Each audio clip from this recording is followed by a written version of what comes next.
So I saw Zero Dark 30 and I was pretty disappointed. Probably 6 out of 10 around there. Same writer and same director as The Hurt Locker.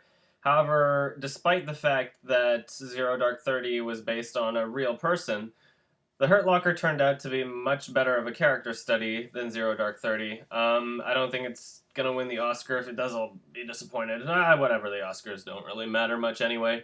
Um, I I liked that they had the torture in there and it was realistic and well done, and not too many movies would bother showing poop on the guy's butthole and coming off of his leg to be sort of gross. So I appreciated some things from this movie that did things that other movies might not do. But at the same time, it was really, really fucking long and not that much happened.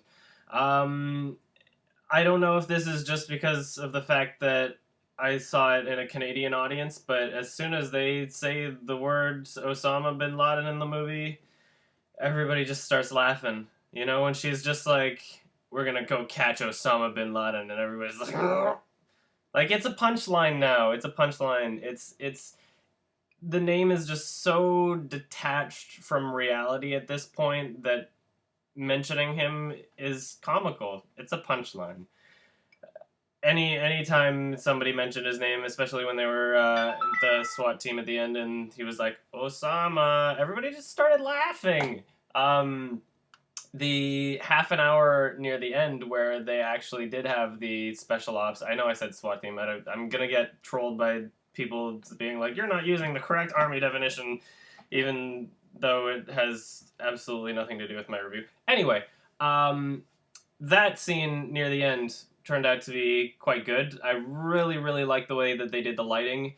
A lot of films, when they do a nighttime setting, you can sort of tell that they had a lot of studio lighting and then just dimmed it in post production. Whereas with this, it looked really natural in terms of the colors and the shadows and everything. It was intense. It had me like, I was actively engaged in it during the last half hour.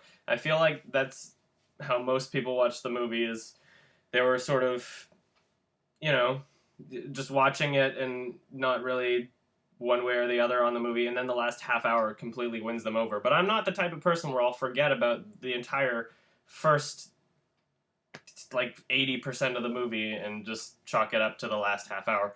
I don't like how you go in with the knowledge that it's based on a true story, and that's sort of the selling point to this movie. But at the same time, how are you supposed to ignore little things like the helicopter crashing? Did that actually happen? I don't think that actually happened. And that was kind of distracting in a movie that's supposed to play off close to reality. Like, we all know that they wouldn't have even had 20 minutes to half an hour to pull off that operation. They would have been much quicker. But I'm not going to complain about that. I just... There was a lot of talking, and it tried to sell itself as an action movie. So, personal preference, I didn't dig it. I don't know, maybe if I was in the United States, and maybe if I was all about freedom and not about, communism, socialism, and being a devil worshiper up here, then maybe I might be a lot more emotionally attached to the whole idea of catching Osama bin Laden. But that alone just wasn't a selling point for me, and I think that because of that, it didn't really do his job as an entertaining movie. On my vlogs channel, which I'll link to right here, I decided that I'm not gonna, I don't need to do the whole, ask me questions in one specific sort of event. So you guys can just fucking post video responses and I'll answer them whenever. Because that's what I'm basically going to turn that channel into, is just a Q&A sort of thing. So just do that, and there's no real guidelines. Just ask away and I'll answer them, and yep.